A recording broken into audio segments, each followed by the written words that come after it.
नमस्कार, मैं ओम हरि सिंह आप सभी का आपके अपने YouTube चैनल पर स्वागत करता हूं।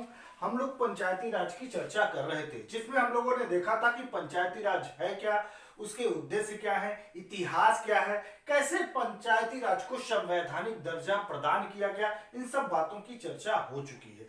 आज हम लोग ग्राम पंचायत, क्षेत्र पंचायत और जिला पंचायत की चर्चा करेंगे और ये सब ग्राम पंचायत के अंतर्गत ही आता है। हम लोग देखेंगे कि ग्राम पंचायत क्या है, क्षेत्र पंचायत क्या है, जिला पंचायत क्या है, इन पंचायतों का गठन कैसे होता है, कौन करता है, इनकी संरचना कैसे निर्धारित होती है, इनका निर्वाचन, जो भी पदाधिकारी होते हैं उनका निर्वाचन कैसे होता है, आरक्षण की क्या व्यवस्था है, कार्यकाल कितना होता है, क्या योग्यता होनी चाहिए, कब कब इन पंचायतों की बैठकें होती हैं और इन पंचायतों के कार्य क्या है, इन सब बातों को समझने का प्रयास करेंगे, जो काफी महत्वपूर्ण है। यहां से भी कोई भी एग्जाम हो 2 से 3 क्वेश्चन पूछे ही जाते हैं, इसलिए आपको अच्छे से पढ़ना और समझना होगा। तो आइए ग्राम पंचायत की बात करते हैं। जहां तक संविधान का प्रश्न है तो ग्राम पंचायत के बारे में संविधान में भाग 9 में इसकी चर्चा की गई है।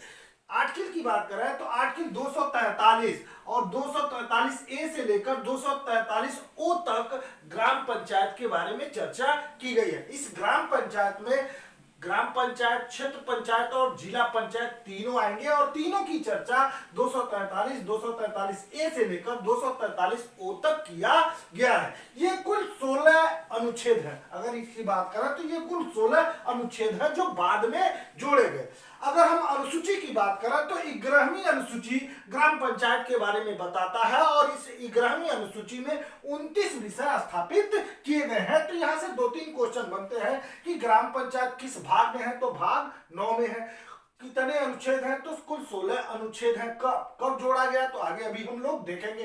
किस अनुसूची में है, तो 11वीं अनुसूची में है। उस 11वीं अनुसूची में कितने विषय हैं, तो 29 विषय हैं। या इस तरह भी पूछा जा सकता है कि ग्राम पंचायत में कुल कितने विषय हैं, तो 29 विषय हैं। किस अनुसूची में है, तो 11वीं अनुसूची में है। यहां से भी क्वेश्चन बनते हैं। तो आइए देखते हैं ग्राम पंचायत के बारे में। 73वें संविधान संशोधन, 73वें पहला पॉइंट निकल के आता है। 73वें संविधान संशोधन 1992 द्वारा, कब, 73वें संविधान संशोधन अधिनियम 1992 द्वारा भाग 9 में, किसमें, भाग 9 में कुल 16 नए अनुच्छेद जोड़े गए। कुल 16 नए अनुच्छेद जोड़े गए। समझिए, 73वें संविधान संशोधन अधिनियम 1992 द्वारा भाग 9 में, भाग 9 में कुल 16 नए अनुच्छेद जोड़े गए। किस संशोधन द्वारा, 73वें संविधान संशोधन 1992 द्वारा। किस भाग में, भाग 9 में कुल 16 नए अनुच्छेद जोड़े गए। इसी संशोधन द्वारा, अर्थात 73वें संविधान संशोधन अधिनियम 1992 द्वारा ग्राम पंचायत को, किस पंचायत को, ग्राम पंचायत को, अर्थात इसे ग्राम पंचायत को संवैधानिक दर्जा दिया गया। क्या दिया गया, संवैधानिक दर्जा दिया गया। संवैधानिक दर्जा दिया गया। ग्राम पंचायत को संवैधानिक दर्जा किस अधिनियम द्वारा दिया गया, तो 73वें संविधान संशोधन 1992 द्वारा ग्राम पंचायत को संवैधानिक दर्जा दिया गया और इन पंचायत को त्रिस्तरीय बना दिया गया। क्या बना दिया गया, त्रिस्तरीय बना दिया गया। अर्थात 73वें संविधान संशोधन के माध्यम से ग्राम पंचायत को संवैधानिक दर्जा दिया गया और इसी संशोधन के माध्यम से ग्राम पंचायत को या पंचायत को त्रिस्तरीय बना दिया गया। क्या क्या, पहला ग्राम पंचायत, पहला क्या, ग्राम पंचायत, दूसरा क्षेत्र पंचायत, तीसरा जिला पंचायत। तो देखिए, इस 73वें संविधान संशोधन द्वारा क्या ग्राम पंचायत को संवैधानिक दर्जा दिया गया और उसे त्रिस्तरीय बना दिया गया। क्या, कैसे, ग्राम स्तर पर ग्राम पंचायत होगा, किस स्तर पर, ग्राम स्तर पर ग्राम पंचायत होगा, क्षेत्र स्तर पर क्षेत्र पंचायत होगा, इसी को हम, क्षेत्र पंचायत को हम ब्लॉक बोलते हैं। क्या बोलते हैं, ब्लॉक बोलते हैं, खंड बोलते हैं, प्रखंड बोलते हैं, अंचल बोलते हैं, तालुका बोलते हैं, तालुका, इन विभिन्न नामों से इस क्षेत्र पंचायत को या क्षेत्र स्तर के पंचायत को हम इन विभिन्न नामों से जानते हैं। क्षेत्र पंचायत क्षेत्र स्तर पर होता है और इस क्षेत्र को हम ब्लॉक भी कहते हैं, खंड भी कहते हैं, प्रखंड भी कहते हैं या अंचल, कहीं कहीं अंचल भी कहते हैं और तालुका भी कहा जाता है। अर्थात ब्लॉक की ये विभिन्न नाम है। तो केवल ये अगर क्वेश्चन में आ रहा है तो ये सही है, लेकिन इसके अलावा अगर कोई अन्य शब्द आ रहा है तो वो भी सही होंगे। तो ग्राम स्तर पर ग्राम पंचायत, क्षेत्र स्तर पर क्षेत्र पंचायत होगा और जिला स्तर पर जिला पंचायत होगा। जिला स्तर पर क्या होगा? जिला पंचायत होगा। इस तरह ग्राम पंचायत को त्रिस्तरीय बना दिया गया। कैसे? ग्राम स्तर पर ग्राम पंचायत, क्षेत्र स्तर पर क्षेत्र पंचायत, जिला स्तर पर जिला पंचायत। अगली बात, जिन राज्यों की जनसंख्या 20 लाख से कम होगी वहां इस पंचायत को द्विस्तरीय बना दिया गया। जिन राज्यों की 20 लाख से कम आबादी होगी, उन राज्यों में जहां 20 लाख से कम आबादी वाले राज्य होंगे वहां पंचायतों को द्विस्तरीय बना दिया गया। क्या बना दिया गया? द्विस्तरीय बना दिया गया। यहां देखिए, द्विस्तरीय, जिन राज्यों की जनसंख्या 20 लाख से कम आबादी होगी वहां इन पंचायतों को द्विस्तरीय बना दिया गया। पहला ग्राम पंचायत, दूसरा क्षेत्र पंचायत, दूसरा जिला पंचायत। अर्थात पहला सिद्धांत यह है कि 73वें संविधान संशोधन द्वारा पंचायतों को संवैधानिक दर्जा देकर त्रिस्तरीय बना दिया गया, ग्राम पंचायत, क्षेत्र पंचायत, जिला पंचायत। लेकिन जिन राज्यों की जनसंख्या या जिन राज्यों की आबादी 20 लाख से कम होगी, 20 लाख से कम होगी, वहां पंचायत को या ग्राम पंचायत को द्विस्तरीय बना दिया गया। ग्राम स्तर पर क्या होगा? ग्राम पंचायत होगा और जिला स्तर पर जिला पंचायत होगा। अर्थात क्षेत्र पंचायत इस 20 लाख से कम आबादी वाले राज्यों में नहीं होगा। अर्थात मध्य स्तरीय का लोप कर दिया गया है, अर्थात मध्य स्तरीय को समाप्त कर दिया गया है। इन राज्यों में जहां 20 लाख से कम आबादी होगी वहां क्षेत्र पंचायतों का गठन नहीं होगा। इसी तरह अपवाद स्वरूप अगर हम बात करें, अपवाद स्वरूप पश्चिमी बंगाल में, कहां? पश्चिमी बंगाल में 4 स्तरीय पंचायत पाई जाती है। अर्थात वहां ग्राम पंचायत को 4 स्तरीय बना दिया गया है। कौन कौन सा? पहला ग्राम पंचायत, दूसरा अंचल पंचायत, तीसरा आंचलिक परिषद, अगला जिला परिषद। तो ध्यान रखिए, पश्चिमी बंगाल में अपवाद स्वरूप, कहां पे? पश्चिमी बंगाल में अपवाद स्वरूप 4 स्तरीय ग्राम पंचायत पाई जाती है। पहला ग्राम स्तर पर ग्राम पंचायत, अंचल को ब्लॉक ही बोलते हैं तो अंचल पंचायत, तीसरा आंचलिक परिषद और जिला स्तर पर जिला पंचायत। ये तहसील स्तर पर है आंचलिक परिषद और उसके ऊपर है जिला परिषद। तो पश्चिमी बंगाल में अपवाद स्वरूप 4 स्तरीय पंचायत पाई जाती है। एक बार फिर देखिए, 73वें संविधान से सारी बातें इंपॉर्टेंट है। 73वें संविधान संशोधन 1992 द्वारा क्या भाग 9 में कुल 16 नए अनुच्छेद जोड़े गए। इसी 73वें संविधान संशोधन 1992 द्वारा इस ग्राम पंचायत को संवैधानिक दर्जा प्रदान किया गया और इस ग्राम पंचायत को त्रिस्तरीय बना दिया गया। क्या बना दिया गया? त्रिस्तरीय बना दिया गया।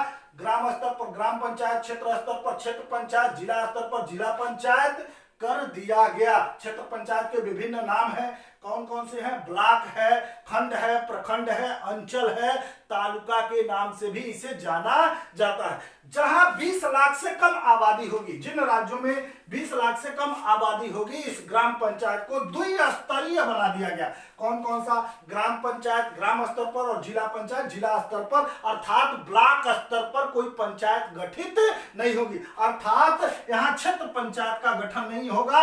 मध्य स्तरीय का लोप कर दिया गया है। लोप से मतलब समाप्त कर दिया गया है। अपवाद स्वरूप पश्चिमी बंगाल में 4 स्तरीय ग्राम पंचायत पाई जाती है। ग्राम पंचायत, अंचल पंचायत, आंचलिक परिषद और जिला परिषद। ये रहा इसकी संरचना से संबंधित फैक्ट पॉइंट। कुछ ऐसे जगह हैं या कुछ ऐसे प्रांत हैं, कुछ ऐसे राज्य हैं, कुछ ऐसे क्षेत्र हैं जहां ग्राम पंचायत या पंचायती राज व्यवस्था लागू नहीं है। इसे भी आपको ध्यान में रखना है। कहीं पे त्रिस्तरीय, कहीं पे द्विस्तरीय और अपवाद स्वरूप पश्चिमी बंगाल में 4 स्तरीय पंचायत पाई जाती हैं। लेकिन भारत के कुछ ऐसे क्षेत्र हैं, भारत के कुछ ऐसे राज्य हैं जहां यह ग्राम पंचायत व्यवस्था लागू नहीं है, लागू नहीं है। ये संविधान में ही बता दिया गया है। 243 यम संविधान में आर्टिकल में ही बता दिया गया है कि किन किन क्षेत्रों में ग्राम पंचायत व्यवस्था लागू नहीं होगी या पंचायती राज व्यवस्था लागू नहीं होगी। पहला नागालैंड, दूसरा मेघालय,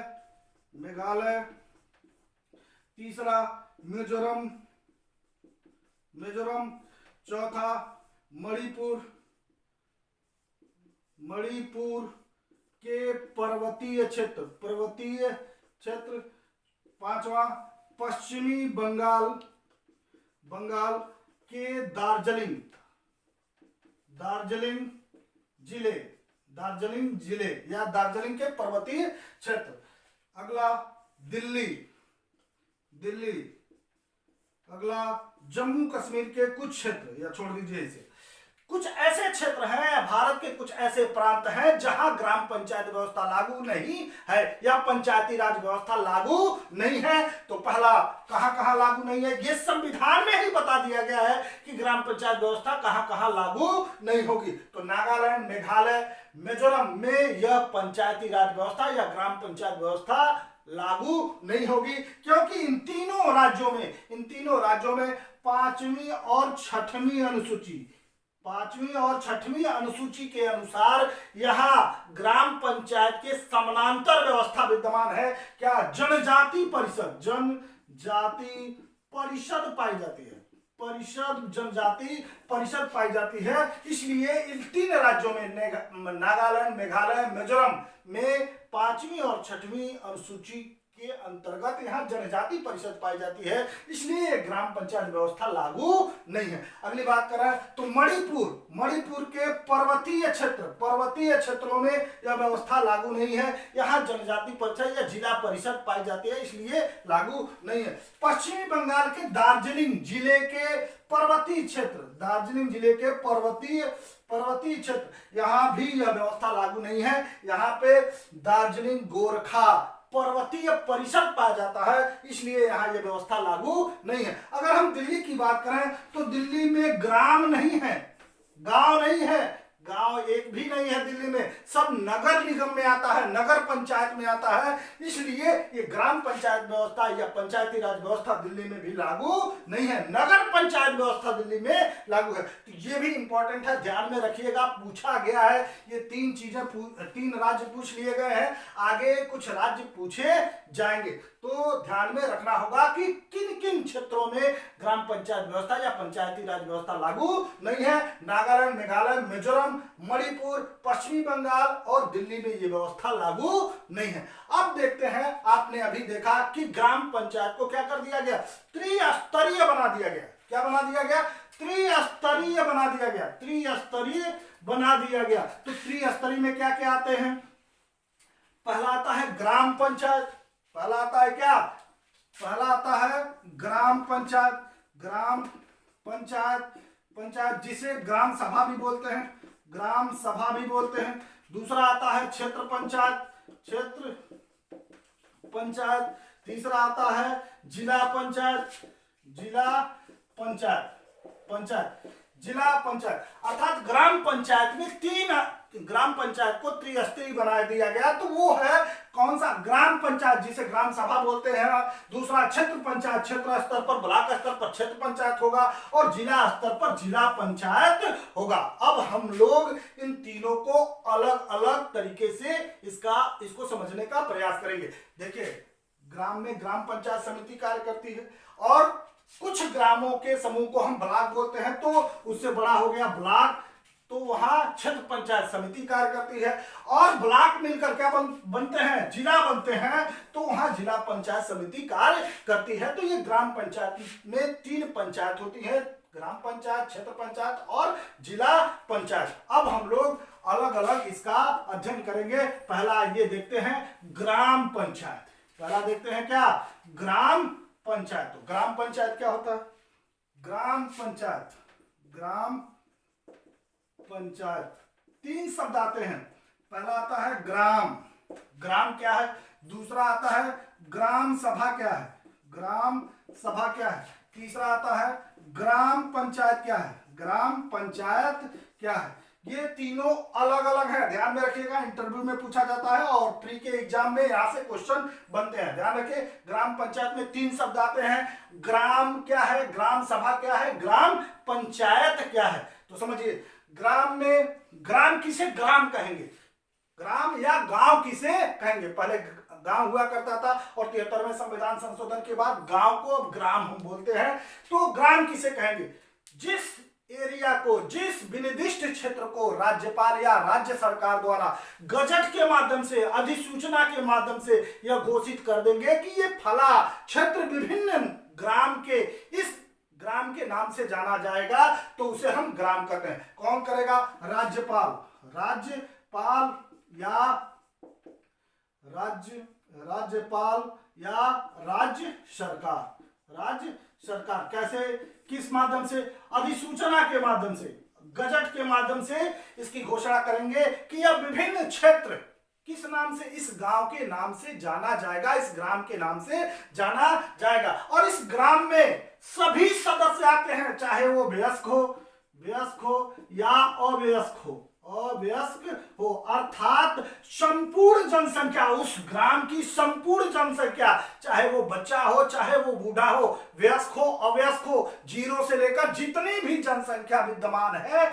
उस गांव में आएगी। तो गांव से मतलब है, या ग्राम से मतलब है उस ग्राम के विनिर्दिष्ट क्षेत्र की संपूर्ण जनसंख्या से है, 0 से लेकर अंत तक, बूढ़े हो, सब लोग इसमें शामिल होंगे। ग्राम सभा की बात करें तो ग्राम सभा में केवल वही लोग आते हैं जिनका नाम मतदाता सूची में दर्ज हो, अर्थात जिनका नाम वोटर लिस्ट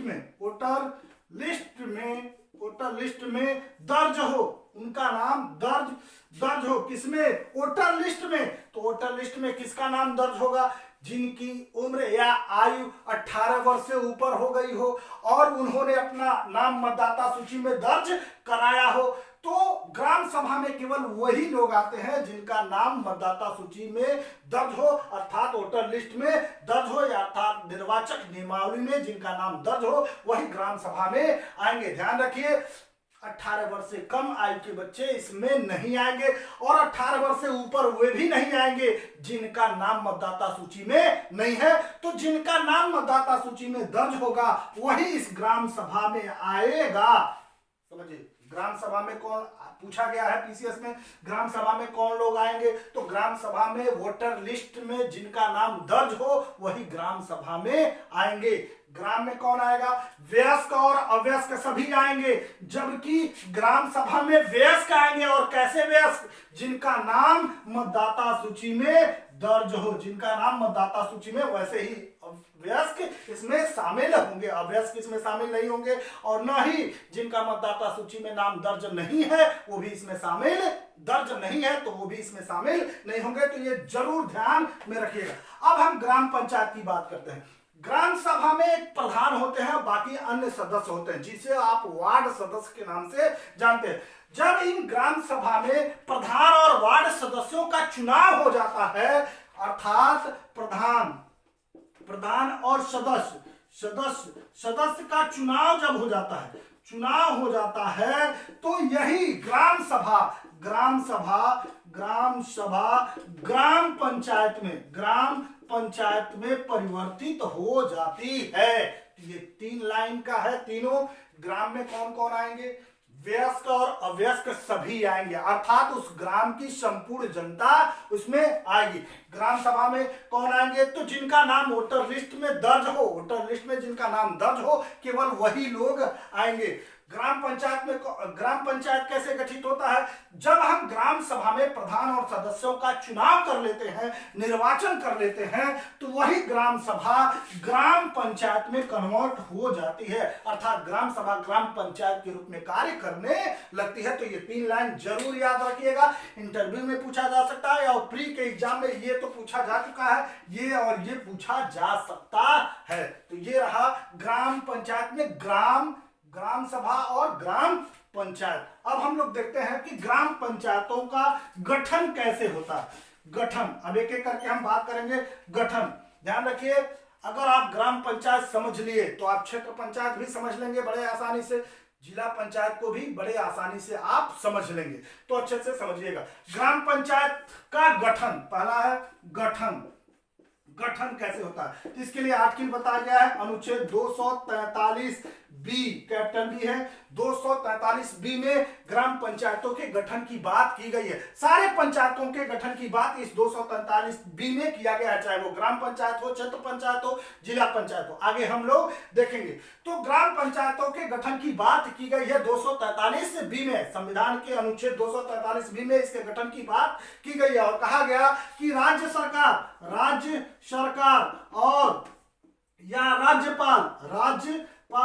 राज्य सरकार या राज्यपाल अधिसूचना के माध्यम से ग्राम पंचायतों का गठन करेंगे या गजट के माध्यम से ग्राम पंचायतों का गठन करेंगे। राज्य सरकार निर्णय लेती है और राज्यपाल उसे अधिसूचित करते हैं। तो कभी कभी ऑप्शन में ये भी रहता है, तो दोनों सही है। तो ग्राम पंचायतों का गठन किसके द्वारा किया जाता है? राज्य सरकार या राज्यपाल द्वारा अधिसूचना के माध्यम से या गजट के माध्यम से, नोटिफिकेशन के माध्यम से ग्राम पंचायतों का गठन करते हैं। पूछा गया है कई बार, ध्यान में रखिएगा। किस आर्टिकल में है? 243 बी में है। और क्यों राज्य सरकार और राज्यपाल ही करेंगे? क्योंकि पंचायती राज व्यवस्था राज्य सूची का विषय है और राज्य सूची पर नियम बनाने का अधिकार राज्य सरकारों को है और इस आधार पर इसके गठन का अधिकार संविधान के अनुसार राज्य सरकार और राज्यपाल को दिया गया है।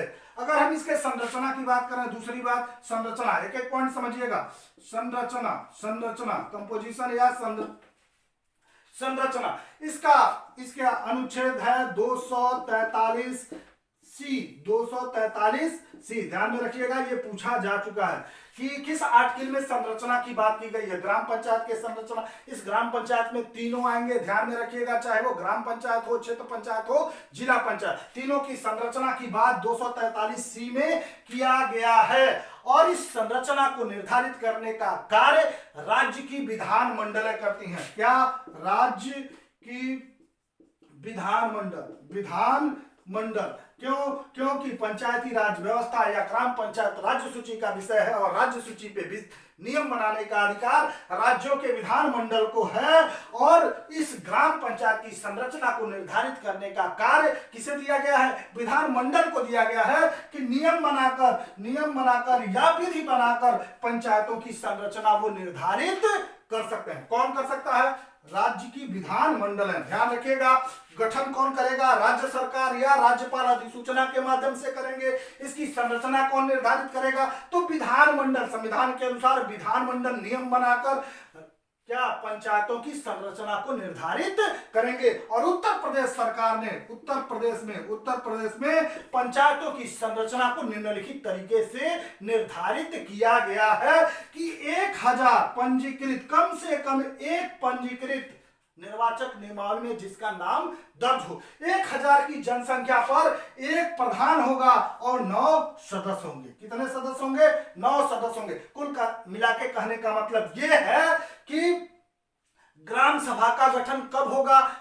जब उस ग्राम की मतदाता निर्वाचक नियमावली में जिनकी संख्या 1000 हो, कम से कम 1000 हो, अधिक हो सकता है 1000 हो, तो वहां ग्राम सभा का गठन किया जाएगा। ऐसा नियम राज्य की विधानमंडल ने बनाया है। तो कुल मिला के कहने का मतलब यह है कि 1000 पर एक ग्राम सभा गठित हो सकती है और कैसे संरचना निर्धारित हुआ है? पहला 1000 से लेके 1000 जनसंख्या पर, 1000 से लेकर 1000 की जनसंख्या पर एक प्रधान होगा।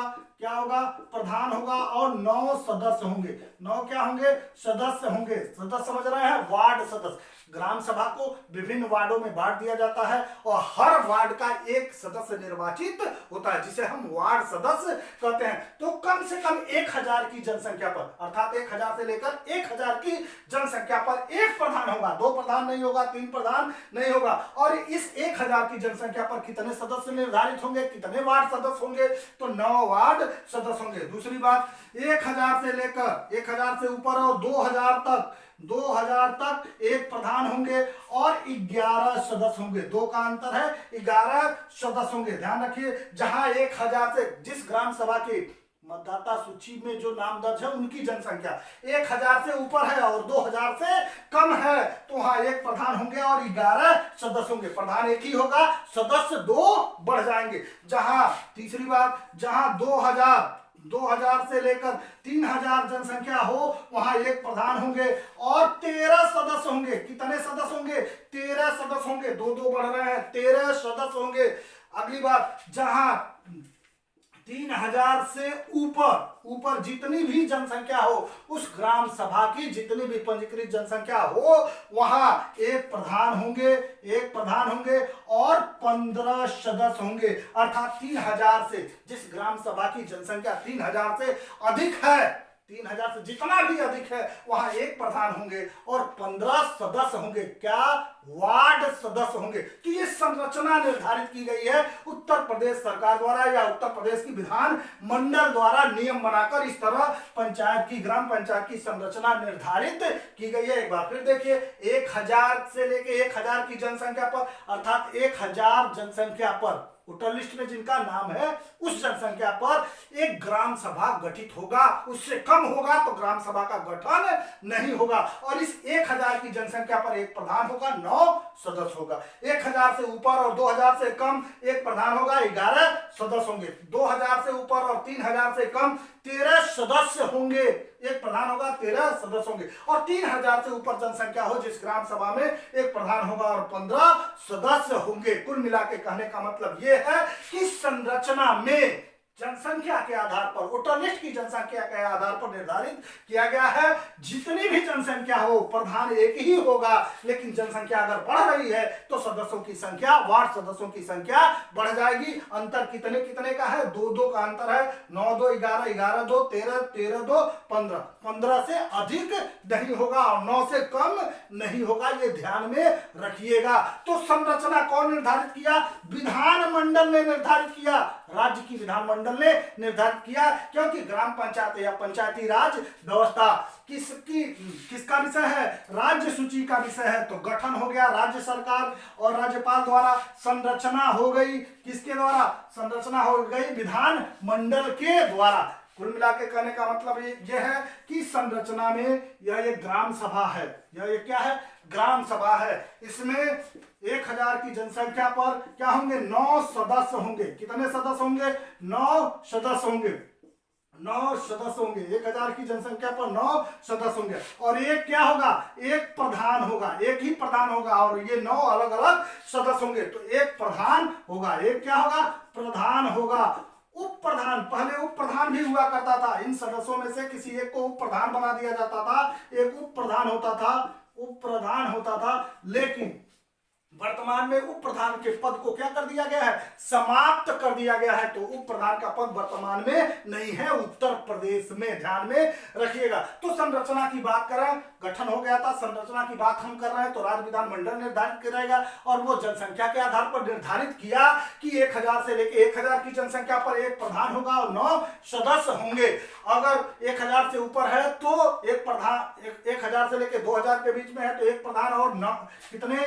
11 सदस्य होंगे, अगर उससे अधिक हैं तो फिर 13 सदस्य होंगे, फिर 15 सदस्य होंगे। कुल मिला के कहने का मतलब है ये ग्राम सभा है, और अगर इसकी जनसंख्या 1000 है या 1000 से ऊपर है तो एक प्रधान होगा, बीच में एक क्या होगा, प्रधान होगा, एक प्रधान होगा, और बाकी अन्य सदस्य होंगे जैसी जनसंख्या उस ग्राम सभा की हो। एक उप प्रधान भी होता था पहले, लेकिन वर्तमान में यह पद समाप्त कर दिया गया है। यह कैसे उप प्रधान का चुनाव होता था, अपने में से ये सदस्य जो है 9 सदस्य, 11 सदस्य या 13 सदस्य, अपने में से ही किसी एक को उप प्रधान के रूप में निर्वाचित कर लेते थे, ठीक है। तो उप प्रधान भी होता था, लेकिन वर्तमान में यह पद समाप्त हो गया है। ध्यान रखिए, इस ग्राम सभा में कोई पदेन सदस्य नहीं होता, पदेन सदस्य नहीं होता, पद के साथ सदस्य नहीं होता। जबकि हम क्षेत्र पंचायत, जिला पंचायत में हम बात करेंगे कि क्षेत्र के विधायक, सांसद भी उस पंचायत के क्या होंगे, पदेन सदस्य होंगे। लेकिन ग्राम स्तर पर कोई पदेन सदस्य नहीं होता। ये रहा संरचना, गठन हो गया, संरचना। अब आइए, गठन हो गया पहला, दूसरा संरचना हो गया। आइए तीसरा, निर्वाचन। अब इनका निर्वाचन कैसे होता है, समझिए। निर्वाचन, किनका निर्वाचन, ये प्रधान और सदस्य का निर्वाचन कैसे होता है। तो प्रधान का निर्वाचन कैसे होता है, प्रत्यक्ष रूप से किसके द्वारा, जनता के द्वारा। अभी चुनाव हुआ है, प्रधान का चुनाव जनता द्वारा, जनता वोट देती है और प्रधान को चुना जाता है। तो प्रधान का चुनाव जनता द्वारा प्रत्यक्ष रूप से होता है, अर्थात प्रत्यक्ष रूप से जनता द्वारा प्रधान का चुनाव होता है। सदस्य का, वार्ड सदस्य का चुनाव, यह भी प्रत्यक्ष रूप से जनता द्वारा। ध्यान रखिएगा, कई बार एग्जाम में पूछा गया है, प्रधान और सदस्यों का चुनाव जनता द्वारा प्रत्यक्ष रूप से होता है, अर्थात जनता वोट देती है, उसकी काउंटिंग होती है, उसके बाद उनका निर्वाचन होता है। तो जनता द्वारा प्रत्यक्ष रूप से, प्रधान और सदस्यों का चुनाव जनता द्वारा प्रत्यक्ष रूप से कराया जाता है या किया जाता है। अगर हम उप प्रधान की बात करें तो इनका चुनाव अप्रत्यक्ष रूप से, भले पद समाप्त कर दिया गया है, लेकिन जानना चाहिए उप प्रधान का चुनाव अप्रत्यक्ष रूप से, अर्थात जनता द्वारा नहीं होता है। यह जो वार्ड सदस्य हैं, ये वार्ड सदस्य हैं, 9 चाहे 11 चाहे 13 चाहे 15, अपने में से ही किसी एक सदस्य को उप प्रधान के रूप में निर्वाचित कर लेते हैं, अर्थात इनका उप प्रधान का चुनाव जनता द्वारा नहीं होता है। इसलिए कहा जाता है कि उप प्रधान का चुनाव अप्रत्यक्ष रूप से कराया जाता है, वार्ड के सदस्यों द्वारा अपने में से किसी एक को उप प्रधान के रूप में चुन लेते हैं। लेकिन वर्तमान में यह व्यवस्था क्या हो गई है, समाप्त हो गई है। उप प्रधान का कोई पद वर्तमान में नहीं है, लेकिन जानना जरूरी है कि उप प्रधान का चुनाव कैसे होता है। तो गठन हो गया, संरचना हो गया, निर्वाचन हो गया। अब आइए आरक्षण की बात कर लेते हैं, कैसे आरक्षण लागू होगा इन पंचायतों में, या इन पंचायतों में किन किन लोगों को आरक्षण दिया गया है या किन्हें आरक्षण प्रदान किया गया है। तो चौथी बात आरक्षण संविधान के आर्टिकल अनुच्छेद 243 डी में आरक्षण की बात की गई है। यह भी एग्जाम में पूछा गया है, ध्यान में रखिएगा। पंचायतों से संबंधित आरक्षण किस आर्टिकल में है, ग्राम पंचायत से संबंधित आरक्षण या क्षेत्र पंचायत हो या जिला पंचायत हो, सबका आरक्षण इसी में दिया गया। आरक्षण की बात संविधान के अनुच्छेद 243 डी में किया गया है और यह संविधान में वर्णित है। किसको किसको आरक्षण दिया गया है, पहला बात करते हैं एससी और एसटी को राज्य सरकार जनसंख्या के आधार पर आरक्षण देगा, अर्थात एससी और एसटी को जनसंख्या के आधार पर राज्य सरकार आरक्षण देगा ही। अर्थात पंचायतों में, कोई भी पंचायत हो, चाहे ग्राम हो, क्षेत्र हो, चाहे जिला पंचायत हो, उसमें एससी एसटी को जनसंख्या के आधार पर आरक्षण दिया ही जाएगा। ध्यान में रखिएगा, ये संविधान में वर्णित है। दूसरा है ओबीसी को अर्थात अन्य पिछड़ा वर्ग को राज्य सरकार चाहे तो, ध्यान रखिएगा शब्द पे, राज्य सरकार चाहे तो जनसंख्या के आधार पर आरक्षण दे सकता है, दे सकता है। ध्यान रखिए, राज्य सरकार चाहे तो ओबीसी को, अन्य पिछड़ा वर्ग को पंचायतों में आरक्षण दे सकता है, जनसंख्या के आधार पर आरक्षण दे सकता है। अर्थात संविधान में प्रत्यक्ष प्रावधान नहीं है, यह राज्य सरकार के इच्छा पर निर्भर करता है कि वो ओबीसी को आरक्षण देता है पंचायतों में या नहीं देता है। लेकिन उत्तर प्रदेश सरकार ने ओबीसी को पंचायतों में आरक्षण दिया है। यह राज्य का विषय है। राज्य विधानमंडल नियम बनाकर किसे आरक्षण दिया जाना चाहिए, विधानमंडल नियम बनाकर किसे आरक्षण दिया जाना चाहिए, नहीं दिया जाना चाहिए, वो नियम बना सकती है। तो ध्यान रखिए, एससी एसटी को आरक्षण जनसंख्या के आधार पर राज्य सरकार देगी ही, साथ साथ ओबीसी को राज्य सरकार चाहती है तो ओबीसी को भी वो पंचायतों में आरक्षण दे सकती है। तीसरी बात, महिलाओं को 33% महिलाओं को 33% आरक्षण देना होगा। अर्थात 1/3 भाग, कुल जितनी भी सीट है 1/3 भाग या 33% आरक्षण पंचायतों में महिलाओं को देना ही होगा। राज्य सरकार पे ये बर्डन है, संविधान में ये उल्लिखित है, यह प्रावधान कर दिया गया है 243D में कि महिलाओं को पंचायतों में 33% आरक्षण दिया ही जाएगा। उसी को हम दूसरे शब्दों में कह सकते हैं कि 1/3 पदों पर आरक्षण महिलाओं को दिया जाएगा। अर्थात कुल सीटों का 33% सीट महिलाओं के लिए आरक्षित होगा या होगा ही। अगली बात, राज्य सरकार चाहे तो इस 33% के आरक्षण को 50% तक बढ़ा सकते हैं। अर्थात 33% तो देना ही होगा महिलाओं को पंचायत में आरक्षण, लेकिन अगर राज्य सरकार चाहती है तो नियम बनाकर इस 33% महिलाओं के आरक्षण को 50% दे सकती है। अर्थात पंचायतों में, कोई भी पंचायत हो, जिला क्षेत्र पंचायत, ग्राम पंचायत हो, क्षेत्र पंचायत हो, जिला पंचायत हो, इसमें महिलाओं को जो आरक्षण दिया जाएगा वो 33% तो दिया ही जाएगा और राज्य सरकार चाहे तो नियम बनाकर इसे 50% तक दे सकती है। 50% से ज्यादा आरक्षण महिलाओं को नहीं दिया जाएगा। ध्यान में ये भी रखिएगा। और बिहार, कुछ ऐसे राज्य हैं जहां महिलाओं को 50% आरक्षण दिया गया है पंचायतों में। बिहार है, हिमाचल प्रदेश है, मध्य प्रदेश है, आंध्र प्रदेश है, महाराष्ट्र है, ऐसे छत्तीसगढ़ है। इस तरह के ऐसे राज्य हैं जहां महिलाओं को 50% आरक्षण दिया गया है। यूपी में 33% ही है, ध्यान में रखिएगा। यूपी में भी बढ़ाया नहीं गया है, 33% ही महिलाओं को आरक्षण दिया गया है। ध्यान में जरूर रखिएगा, ये शब्द याद रखिएगा। बिहार, मध्य प्रदेश, हिमाचल प्रदेश, आंध्र प्रदेश, महाराष्ट्र, छत्तीसगढ़ ऐसे राज्य हैं जहां महिलाओं को 50% आरक्षण दिया गया है। यह आरक्षण, अगली बात, यह आरक्षण चक्रीय होगा। एससी एसटी ओबीसी महिलाओं, एससी एसटी ओबीसी और महिलाओं को जो आरक्षण दिया गया है वो चक्रीय होगा, चक्रीय होगा। ध्यान रखिएगा, जो भी आरक्षण दिया गया है एससी एसटी और ओबीसी महिलाओं को जो भी आरक्षण दिया गया है वो चक्रीय होगा। चक्रीय से मतलब ये है कि हर 5 साल पर बदलता रहेगा। अभी हम समझाएंगे कैसे बदलता रहेगा। कुल मिला के कहने का मतलब ये है, 4-5 पॉइंट है, इसे जरूर देखिए। अगली बात एक और नोट पॉइंट में कर सकते हैं कि अरुणाचल प्रदेश में पंचायतों में एससी के लिए कोई आरक्षण नहीं है। एससी के लिए कोई आरक्षण नहीं है। कहां पे? अरुणाचल प्रदेश में।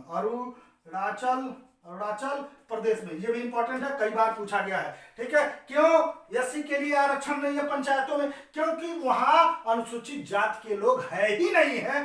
सब लोग क्या है? एसटी में आते हैं, अनुसूचित जनजाति में आते हैं, तो जनसंख्या के आधार पर होता है। तो इसलिए एससी के लिए वहां कोई सीट आरक्षित नहीं है। कहां पे? पंचायतों में कोई सीट आरक्षित नहीं है। कहां पे?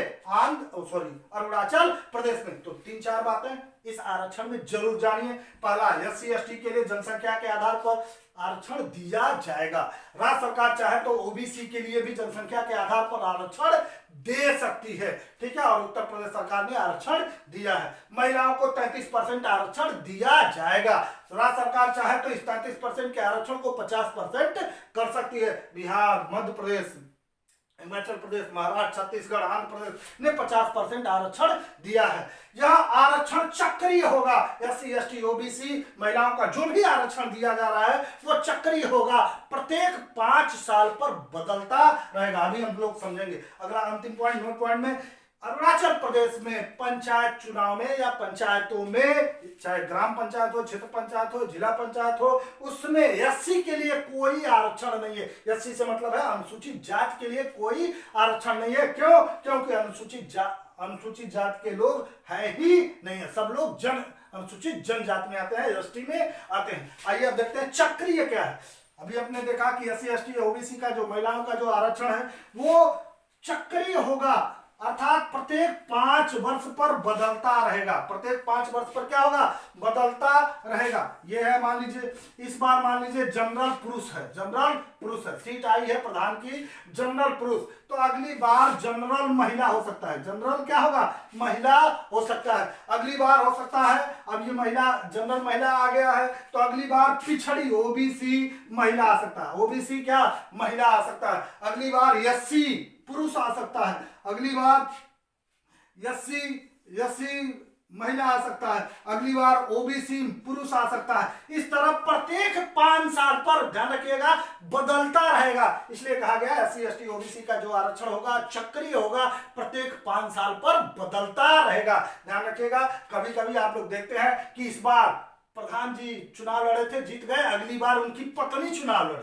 ठीक है, तो सीट बदल गया।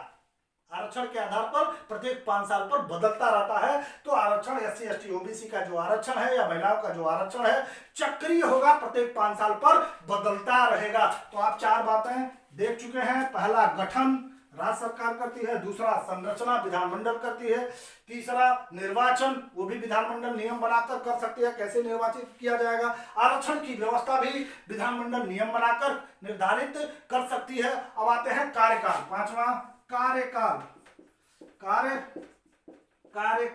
कार्यकाल ये भी संविधान के अनुच्छेद 243 ई में दिया गया है। 243 ई में दिया गया है कि पंचायतों के क्या कार्यकाल होंगे, अर्थात पंचायतों का कार्यकाल का निर्धारण संविधान में बताया गया है। 243 ई में कहा गया कि कोई भी पंचायत हो, चाहे ग्राम पंचायत हो, क्षेत्र पंचायत हो, जिला पंचायत हो, उनका कार्यकाल पंचायत की पहली बैठक से, अर्थात पहली बैठक से या प्रथम बैठक से, पहली बैठक से 5 वर्ष होगा। कितना होगा? पंचायतों का कार्यकाल, ग्राम पंचायतों का कार्यकाल प्रथम बैठक से, ग्राम पंचायत की प्रथम बैठक से कितना होगा? 5 वर्ष होगा। ध्यान रखिएगा, निर्वाचन के दिन से नहीं होगा, प्रथम ग्राम पंचायत की प्रथम बैठक से 5 वर्ष होगा कार्यकाल। किसका? ग्राम पंचायत का, चाहे वो क्षेत्र पंचायत हो, ग्राम पंचायत हो, जिला पंचायत हो, प्रथम बैठक से 5 साल होगा। किसकी प्रथम बैठक से? ग्राम पंचायत का है तो ग्राम पंचायत की प्रथम बैठक से 5 साल होगा। अगली बात, राज्य सरकार जब चाहे इस पंचायत को विघटित कर सकती है। जब चाहे 2 साल, मान लीजिए साल भर चुनाव हो गया, प्रधान जी और पंचायत कार्य कर रही है, लेकिन जब चाहे राज्य सरकार इस पंचायतों को विघटित कर सकती है, चाहे वो क्षेत्र पंचायत हो, ग्राम पंचायत हो, जिला पंचायत हो, विघटित कर सकती है, अर्थात भंग कर सकती है। किसे? इन पंचायतों को भंग कर सकती है। लेकिन ये इनके पास तो अधिकार है, भंग कर सकती है, लेकिन भंग करने के 6 माह के अंदर, कितने माह के अंदर? 6 माह के अंदर चुनाव कराना होगा। 6 माह के अंदर क्या कराना होगा? चुनाव कराना होगा। तो इसका कार्यकाल क्या?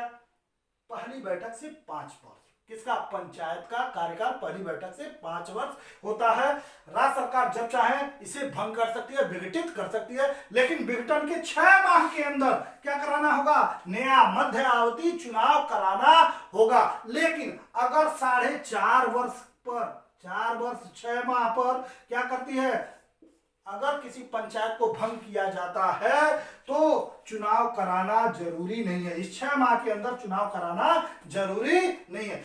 इसका मतलब ये है कि अगर 4.5 साल पर अगर पंचायत को भंग किया जाता है तो 6 माह के अंदर चुनाव कराना जरूरी नहीं है। अब नया चुनाव होगा, 6 माह के अंदर कोई जरूरी नहीं है कि चुनाव कराया जाए, अब नया चुनाव होगा, नए तरीके से होगा। तो ध्यान रखिए 4 बातें। कार्यकाल में पंचायतों का कार्यकाल प्रथम बैठक से 5 वर्ष। ध्यान रखिएगा, प्रथम बैठक, किसकी प्रथम बैठक? ग्राम पंचायत के प्रथम बैठक से 5 वर्ष होता है। राज्य सरकार जब चाहे इसे विघटित कर सकती है, लेकिन विघटन के 6 माह के अंदर चुनाव कराना होगा, इस पंचायत चुनाव कराना होगा। अगर 4.5 साल पर अगर 6 माह ही बचा है, कार्यकाल कितना बचा है? 6 माह ही बचा है, और फिर पंचायत को भंग किया जाता है तो 6 माह के अंदर चुनाव कराने की कोई आवश्यकता नहीं है। समझ रहे हैं ना? 6 माह ही बचा है। कितना माह बचा है? 6 माह ही कार्यकाल बचा है। अगर पंचायतों का अगर उस समय राज्य सरकार उसे विघटित करती है तो 6 माह के अंदर चुनाव कराने की कोई आवश्यकता नहीं है, उसे हम डिले भी कर सकते हैं। लेकिन अगर 4.5 साल के पहले ही कभी भी भंग करते हैं, ठीक है, तो 6 माह के अंदर आपको चुनाव कराना होगा, और राज्य सरकार के पास यह अधिकार है, कभी भी भंग कर सकते हैं। तो ये रहा पंचायतों का कार्यकाल। किसका? चाहे क्षेत्र पंचायत हो, ग्राम पंचायत हो, जिला पंचायत। अब सदस्यों का कार्यकाल, इसके अलावा सदस्यों का, ये तो पंचायत का कार्यकाल हो गया, सदस्यों का कार्यकाल। तो ग्राम पंचायत में कौन कौन होते हैं? सदस्य होते हैं और प्रधान होते हैं। इन दोनों का कार्यकाल प्रथम बैठक से किसके? ग्राम पंचायत के प्रथम बैठक से 5 वर्ष होता है। कितना? 5 वर्ष होता है। ध्यान रखिए, जैसे ग्राम पंचायत की प्रथम बैठक से 5 वर्ष हो रहा है, उसी तरह सदस्य, वार्ड जो सदस्य है और प्रधान है, उनका भी कार्यकाल ग्राम पंचायत की प्रथम बैठक से, ये पूछा गया है, प्रथम बैठक से 5 वर्ष होगा। कितना होगा? 5 वर्ष होगा। अब सदस्य और प्रधान उनकी मनमर्जी है, जब चाहे इस्तीफा दे सकते हैं। हम काम नहीं करेंगे, हम प्रधान के पद पे नहीं बने रहना चाहते हैं, सदस्य नहीं बने रहना चाहते हैं, तो वो इस्तीफा भी दे सकते हैं। तो कौन? इनका कार्यकाल 5 वर्ष है, लेकिन वो स्वयं इस्तीफा दे सकते हैं। तो सदस्य अपना इस्तीफा किसे देंगे? प्रधान को देंगे। किसे देंगे? प्रधान को देंगे। ध्यान में रखिएगा, पूछा जा सकता है।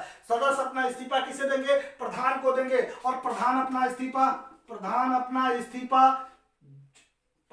इस्तीफा जिला पंचायत राज अधिकारी को देंगे।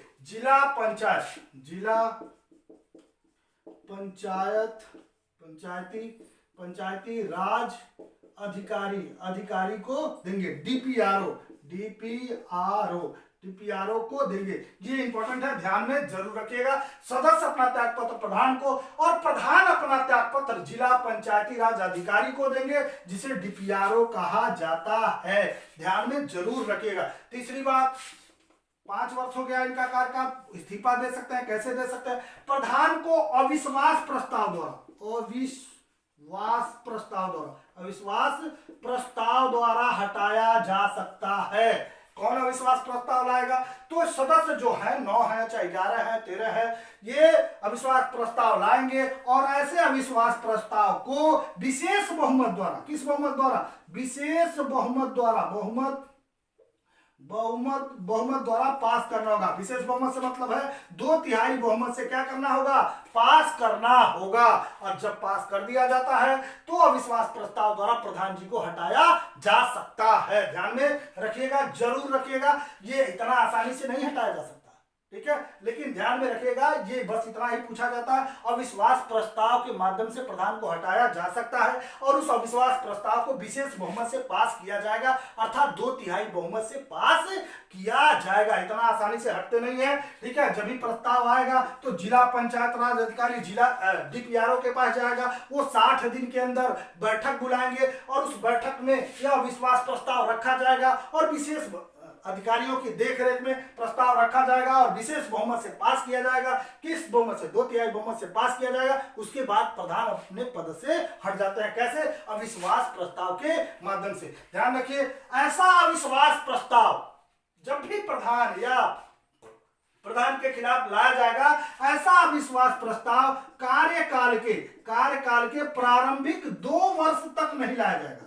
कितने वर्ष तक? 2 वर्ष तक नहीं लाएगा। अगर उनका कार्यकाल प्रथम बैठक से शुरू हुआ है तो प्रारंभिक 2 वर्ष तक कितने वर्ष तक 2 वर्ष तक अविश्वास प्रस्ताव नहीं लाया जाएगा। अर्थात प्रधान 2 वर्ष बड़े अच्छे तरीके से कार्य कर सकता है, कोई डर नहीं रहेगा कि उस 2 वर्ष के अंदर उसके खिलाफ कोई अविश्वास प्रस्ताव नहीं आएगा। ध्यान ये भी रखने वाली बात है, अगर कार्यकाल 6 माह ही बचा है, अर्थात कितना 4.5 वर्ष के बाद अगर कार्यकाल 6 माह ही बचा है, प्रधान का कार्यकाल 6 माह ही बचा है, तो उसमें भी आप अविश्वास प्रस्ताव नहीं ला सकते। ये दोनों बातें याद रखिएगा, ये पूछा जा चुका है, ये पूछा जा सकता है।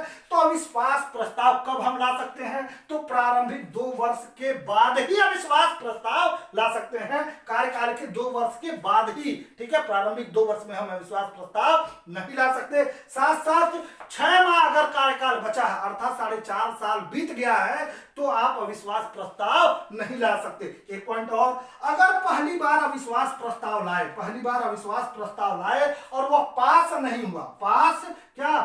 हुआ, तो अगला अविश्वास प्रस्ताव 1 वर्ष बाद लाया जाएगा। 1 वर्ष बाद लाया जाएगा। मान लीजिए 2 वर्ष पर हम 2 वर्ष बीत गया, अविश्वास प्रस्ताव लाए और अविश्वास प्रस्ताव पास नहीं हुआ, तो फिर ये नहीं कि 1 महीना बाद अविश्वास प्रस्ताव ला देंगे, ऐसा नहीं होगा। अगला अविश्वास प्रस्ताव क्या होगा? 1 वर्ष बाद आएगा। तो 3-4 बातें जरूर याद रखिएगा।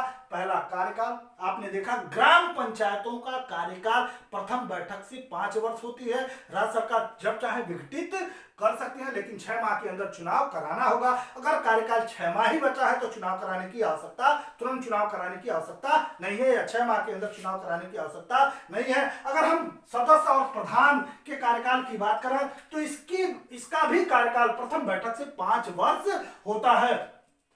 सदस्य स्वयं या प्रधान स्वयं इस्तीफा दे सकते हैं। सदस्य अपना इस्तीफा प्रधान को, प्रधान अपना इस्तीफा जिला पंचायत राज अधिकारी को अर्थात डीपीआरओ को सौंपेंगे। ठीक है, अब इस प्रधान को अविश्वास प्रस्ताव द्वारा भी हटाया जा सकता है। ऐसे अविश्वास प्रस्ताव को विशेष बहुमत द्वारा अर्थात 2/3 बहुमत द्वारा पास किया जाएगा। ऐसा अविश्वास प्रस्ताव उसके कार्यकाल के प्रारंभिक 2 वर्ष के अंदर नहीं लाया जाएगा, अर्थात 2 वर्ष के बाद ही अविश्वास प्रस्ताव लाया जा सकता है। अगर कार्यकाल 6 माह ही बचा है तो उस दौरान भी क्या अविश्वास प्रस्ताव नहीं लाया जा सकता। अगर एक बार अविश्वास प्रस्ताव पास नहीं हुआ तो अगला अविश्वास प्रस्ताव उस डेट से, जिस दिन पास नहीं हुआ उस डेट से अगले 1 वर्ष तक नहीं लाया जाएगा। ये सब इंपॉर्टेंट है, ध्यान में जरूर रखिएगा। इसके अलावा एक पॉइंट और, अगर कोई पद खाली होता है, प्रधान का, सदस्य का, या किसी ग्राम पंचायत का कार्यकाल समाप्त कर दिया जाता है, विघटित कर दिया जाता है, कैसे खाली हो सकता है? प्रधान ने इस्तीफा दे दिया हो, अविश्वास प्रस्ताव द्वारा हटा दिया गया हो, किसी ग्राम पंचायत के कार्य या किसी ग्राम पंचायत को भंग कर दिया गया हो, तो अब जो कार्यकाल बचा है उनका, सदस्य का, प्रधान का जो कार्यकाल बचा है, केवल उतने अवधि के लिए ही चुनाव होगा। ठीक है, अगर जो निर्वाचित होगा, जब चुनाव होगा, इस्तीफा देने पर या पद खाली होने पर चुनाव होगा, तो बचे हुए कार्यकाल के लिए ही होगा। ये नहीं कि नया चुनाव हुआ अब हम फिर 5 साल तक रहेंगे, ऐसा नहीं होगा। बचे हुए कार्यकाल के लिए ही केवल चुनाव होगा। ये रहा कार्यकाल। क्या रहा? कार्यकाल। अब अगली बात, योग्यता। चुनाव लड़ने के लिए क्या योग्यता होनी चाहिए? किसकी? पंचायत के सदस्यों को, चाहे वो क्षेत्र पंचायत हो, जिला पंचायत हो या ग्राम पंचायत हो। योग्यता, छठी बात योग्यता। इसका भी संविधान में उल्लेख है, 243 एफ में बताया गया है। ई तक आए थे, एफ में योग्यता बताई गई है कि पंचायत चुनाव लड़ने के लिए, चाहे वो क्षेत्र पंचायत हो, जिला पंचायत हो या ग्राम पंचायत हो, इस पंचायत का चुनाव लड़ने के लिए क्या योग्यता होनी चाहिए? तो सामान्य योग्यता यही है कि कम से कम उसकी उम्र 21 वर्ष हो। क्या हो? 21 वर्ष हो। कितना हो? 21 वर्ष हो। 25 वर्ष से कम है, अगर 21 वर्ष तक है तो वो पंचायत का चुनाव लड़ सकता है। कोई भी पंचायत हो, चाहे ग्राम पंचायत हो, क्षेत्र पंचायत हो, जिला पंचायत हो, वो चुनाव लड़ सकता है सदस्यों का, चाहे वार्ड सदस्य हो, चाहे प्रधान हो। ध्यान में रखिए, सारे सदस्यों की योग्यता इसी 243 एफ में बताया गया है। ठीक है, तो कम से कम उसकी एज कितनी हो? 21 वर्ष हो। कितनी हो? 21 वर्ष हो। उसका नाम मतदाता मतदाता सूची में दर्ज हो, उसका नाम किसमें दर्ज हो, मतदाता सूची में दर्ज हो। तो ये दो सामान्य योग्यता है। अन्य योग्यता भी लगाई जा सकती है, अन्य योग्यता राज्य सरकार लगा सकता है, क्योंकि विधानमंडल कौन, विधानमंडल नियम बनाकर, विधानमंडल नियम बनाकर योग्यता निर्धारित कर सकती है, क्योंकि पंचायती राज किसका विषय है, राज्य सूची का विषय है, और विधानमंडल नियम बनाकर अन्य योग्यता निर्धारित कर सकती है। जैसे शैक्षणिक योग्यता, शैक्षणिक योग्यता, शैक्षणिक योग्यता निर्धारित किया जा सकता है कि जो बीए पास हो वही प्रधानी का चुनाव लड़ सकता है। जनरल में जो बीए पास हो वो प्रधानी का चुनाव लड़ सकता है, ऐसी योग्यता निर्धारित की जा सकती है। ये भी कहा जा सकता है एससी एसटी ओबीसी को कुछ छूट दी जा सकती है कि अगर एससी ओबीसी है तो इंटर पास हो तभी आप प्रधानी का चुनाव लड़ सकते हैं, एससी है तो आप 10 पास हो तभी आप प्रधानी का चुनाव लड़ सकते हैं, एसटी हो तो 5 पास हो तभी आप प्रधानी का चुनाव लड़ सकते हैं, महिला है तो 8 पास हो तभी आप प्रधानी का चुनाव लड़ सकते हैं। ऐसी शैक्षणिक योग्यता निर्धारित कर सकता है कौन, राज्य सरकार विधानमंडल द्वारा नियम बनाकर अन्य योग्यता निर्धारित किया जा सकता है। जैसा कि राजस्थान पहला राज्य है, राजस्थान पहला राज्य है जिसने शैक्षणिक योग्यता निर्धारित की थी कि पंचायत चुनाव लड़ने के लिए ये शैक्षणिक योग्यता होनी चाहिए। दूसरा राज्य है हरियाणा, दूसरा राज्य है हरियाणा।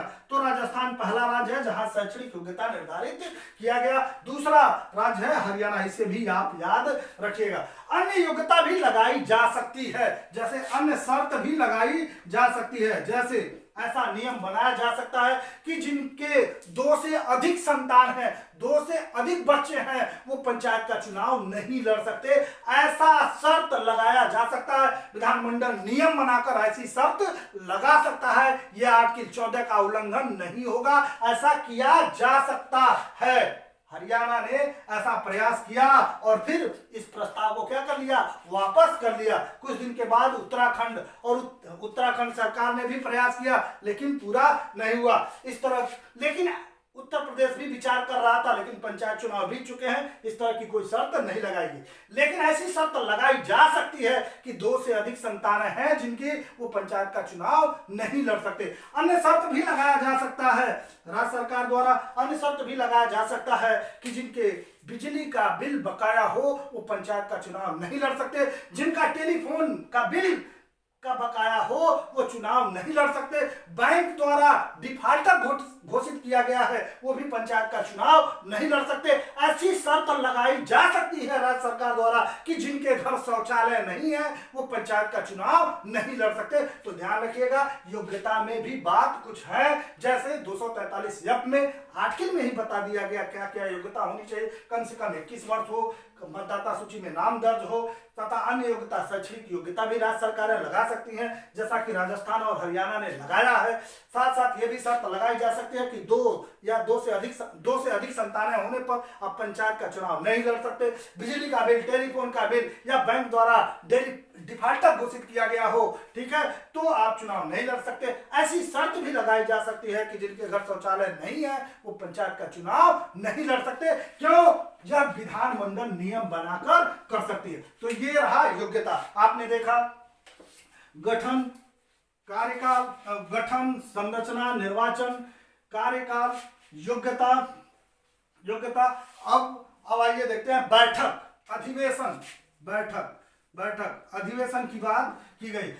इस ग्राम पंचायतों की बैठक, ग्राम पंचायत की बैठक माह में एक बार होगा। कितनी बार होगा? एक बार होगा। माह में कितनी बार होगा? एक बार होगा। कहाँ होगा? प्रधान जी के मकान और दुकान पर नहीं, सार्वजनिक स्थान पर।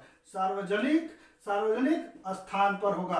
कहाँ होगा? सार्वजनिक स्थान पर होगा। माह में एक बार जरूर ग्राम पंचायत की बैठक होगी और वो भी सार्वजनिक स्थान पर होगी। कहाँ पे? अगर पंचायत भवन है तो वहां होगा, अगर पंचायत भवन नहीं है तो सार्वजनिक स्थान पर, जैसे विद्यालय पे हो सकता है, जब शैक्षणिक कार्य न चल रहा हो, छुट्टी हो उस दिन। ये नहीं कि छुट्टी करके आप बैठक करिए, छुट्टी हो तो उस दिन। अगर वो भी नहीं है स्कूल भी नहीं है तो पीपल के वृक्ष के नीचे जो सार्वजनिक स्थान हो वहां किया जाएगा।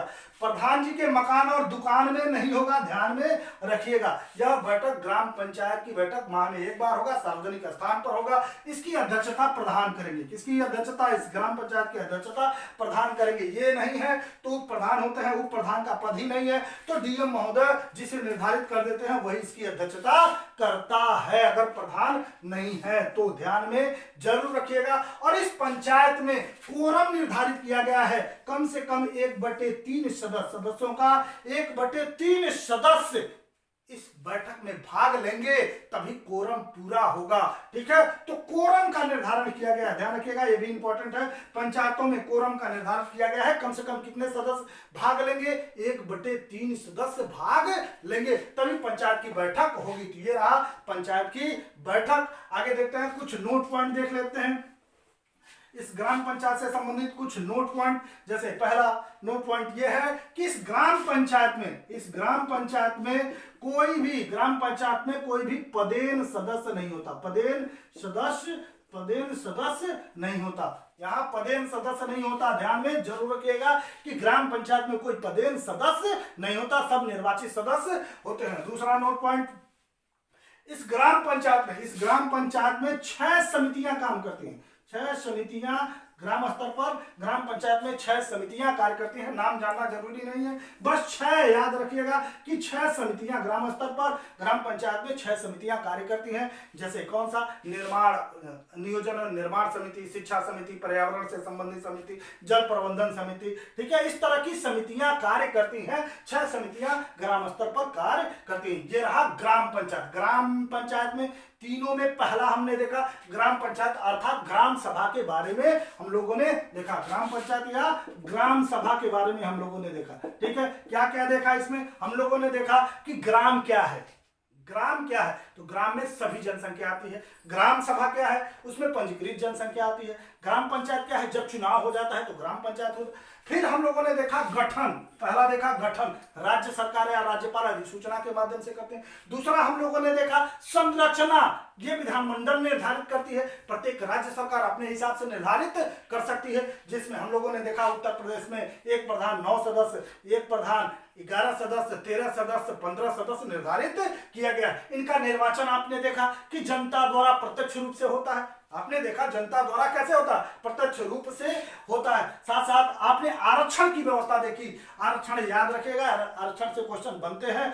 SC, ST, OBC महिलाओं को आरक्षण दिया गया है और यह आरक्षण चक्रीय होगा, ध्यान रखिएगा। इस पंचायतों में SC के लिए अरुणाचल प्रदेश में कोई आरक्षण नहीं है। साथ साथ आपने देखा कार्यकाल देखा कि प्रथम बैठक से 5 वर्ष होगा। पहले भी भंग किया जा सकता है लेकिन 6 माह के अंदर चुनाव कराना होगा। सदस्यों का भी कार्यकाल, प्रधान का भी कार्यकाल प्रथम बैठक से 5 वर्ष होता है। स्वयं त्यागपत्र भी दे सकते हैं और उन्हें विश्वास प्रस्ताव द्वारा हटाया भी जा सकता है। अगर पद खाली हो तो केवल उतने ही समय के लिए, जितना कार्यकाल बचा है उतने समय के लिए चुनाव होता है। उसके बाद आपने देखा योग्यता भी राज्य सरकार निर्धारित करती है, विधानमंडल नियम बनाकर निर्धारित कर सकती है। अन्य योग्यताएं भी, अन्य शर्तें भी लगाई जा सकती हैं। बैठक, इस ग्राम पंचायत की बैठक साल भर में प्रत्येक माह एक बार जरूर होगा, सार्वजनिक स्थान पर होगा।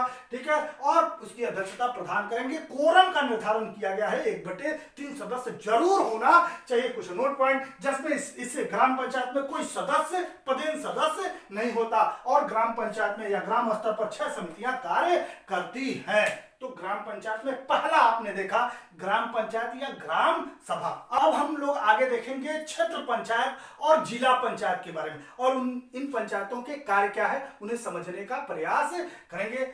दोस्तों, अगर ये लेक्चर आपको अच्छा लगा हो तो लाइक और शेयर जरूर करिए। पहली बार चैनल पे हो तो सब्सक्राइब करिए, बेल आइकन को दबाइए जिससे लेटेस्ट वीडियो की जानकारी मिल सके। बहुत बहुत धन्यवाद।